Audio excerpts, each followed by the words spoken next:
ሰላም ጤና ይስጥልን ውድ ቻናላችን ቤተሰቦች እንዴት ናችሁ? የዜና ሰዓታችን ነው። ከዜናዎቹ ጋር ሳሮን ሙሴ ነኝ። አብራችሁን ቆዩ። ህወሓት በትግራይ ኃይል አባላት ላይ የድሮን ጥቃት መፈጸሙን ገለጸ። ህዝባዊ ወያኔ ሓርነት ትግራይ ህወሓት የኢትዮጵያ መንግስት የድሮን ጥቃት በመፈጸም በትግራይ ኃይሎች አባላት ላይ ጉዳት ማድረሱን ገለጸ። ህወሓት ማምሻውን ባወጣው መግለጫ የትግራይ ክልል ከአፋር ጋር በሚያዋስነው አካባቢ አርብ ጥቅምት 28 2018 ዓ.ም ስለተፈጸመው የድሮን ጥቃት ዝርዝሩን ባይገልጽም ጉዳት መድረሱን አመልክቷል። ይህ የድሮን ጥቃት በአካባቢው በነበሩ የትግራይ ሰራዊት አባላትና ነዋሪዎች ላይ ጉዳት አድርሷል ያለው መግለጫው ይህ የድሮን ድብደባ ፕሪቶሪያ ስምምነት ሙሉ በሙሉ የጣሰና የከፋ አደጋ ውስጥ የከተተ ነው ብሏል። አንድ ስማቸው እንዳይገለጽ የጠየቁ የህወሓት ከፍተኛ ወታደራዊ ባለስልጣን ለቢቢሲ እንደተናገሩት በሰው አልባ አውሮፕላን ጥቃቱ የተፈጸመው ከሌሊቱ 9 ሰዓት አካባቢ ነው። ባለስልጣኑ ጥቃቱ የተፈጸመው በትግራይና አፋር ክልል አዋሳኝ አካባቢ በሚገኝ ሚልካ በሚባል ወታደራዊ ካምፕ ላይ መሆኑን ጨምረው ተናግረዋል። ህወሓት በመግለጫው በኃይሎቹ ላይ ጉዳት መድረሱን ብቻ የጠቀሰ ሲሆን ወታደራዊ ባለስልጣኑ ግን አነስተኛ ያሉት ጉዳት መድረሱን ለቢቢሲ ተናግረዋል። ቢቢሲ ጥቃቱን በተመለከተ ከኢትዮጵያ የመከላከያ ሰራዊት እንዲሁም ከፌደራል መንግስት ኮሙኒኬሽን ጉዳዮች አገልግሎት በስልክና በጽሁፍ መልእክት አስተያየት ለማግኘት ቢሞክርም ምላሽ አላገኘም።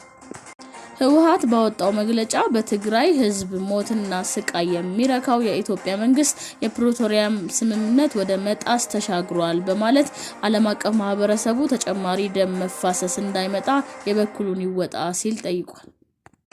ይህ የድሮን ጥቃት በትግራይ ኃይሎች ካምፕ ላይ መድረሱ የተሰማው የአፋር ክልል የትግራይ ክልል ኃይሎች ወደ 15 ኪሎ ሜትር ዘልቀው በመግባት ጥቃት መፈጸማቸውን በመግለጽ ከከሰሰ በኋላ ነው። የትግራይ ክልል ሰላምና ጸጥታ ቢሮ በበኩሉ የከፈትነው ጥቃትም ሆነ የተቆጣጠርነው መሬት የለም ሲሉ ወንጀላውን አስተባብሏል። የአፋር ክልል በበኩሉ በጥቃቱ በአካባቢው የሚኖሩ ማህበረሰቦች መፈናቀላቸውን ለቢቢሲ ተናግሯል። በሰሜን ኢትዮጵያ ለ2 ዓመት የዘለቀው ደም አፍሳሽ ጦርነት ያስቆመው የፕሪቶሪያው ስምምነት ከተፈራረሙ 3 ዓመቱን ይዟል። ከህጋዊ ፓርቲነት የተሰረዘው ህወሓት አርብ ጥቅምት 28 2018 ዓ.ም ባወጣው መግለጫ የኢትዮጵያ መንግስት የፕሪቶሪያን ስምምነት በመጣስ ጥቅምት 28 ማለዳ የድሮን ጥቃት ፈጽሟል ሲል ከሷል። የአፋር ክልል መንግስት የህወሓት ቡድን ሲል የጠራው ኃይል በክልሉ ዞን 2 መጋሌ ወረዳ ውስጥ በምትገኝ ቶንሳ ቀበሌ ላይ ከባድ መሳሪያ ተኩስ መክፈቱን በመግለጽ የከሰሰው ረቡዕ ጥቅምት 26 2018 ዓ.ም ባወጣው መግለጫ ነበር። የትግራይ ክልል ጊዜያዊ አስተዳደር በበኩሉ ሐሙስ ጥቅምት 27 2018 ዓ.ም ባወጣው መግለጫ ላይ የትግራይ ክልል ኃይሎች ወደ አፋር ክልል ዘልቀው ጥቃት ፈጽመዋል መባሉን አስተባብሏል። የአፋር ክልል ይህንኑ በተመለከተ ያወጣውን መግለጫ መሰረተ ቢስ ሲል ያጣጣለው ጊዜያዊ አስተዳደሩ የአፋር ክልል ይህንኑ በተመለከተ ያወጣውን መግለጫ መሰረተ ቢስ ሲል ያጣጣለው ጊዜያዊ አስተዳደሩ በትግራይ በኩል የሚፈጠር ሁከትም ይሁን አለመረጋጋት እንዲኖር በፍጹም እንደማይፈልግ ጨምሮ ገልጿል።